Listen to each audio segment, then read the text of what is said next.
LS Model представляет модель для самостоятельной сборки ботик Петра I.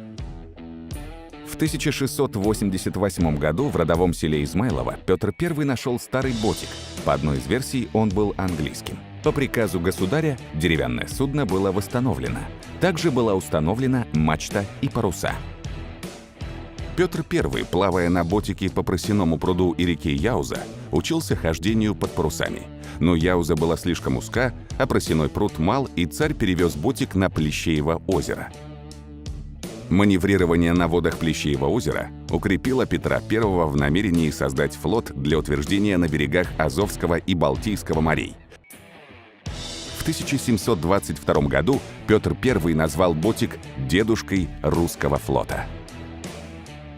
Сборная модель музейного качества создавалась строго по архивным чертежам и имеет историческую достоверность. А самостоятельная сборка эксклюзивной модели корабля доставит вам истинное удовольствие.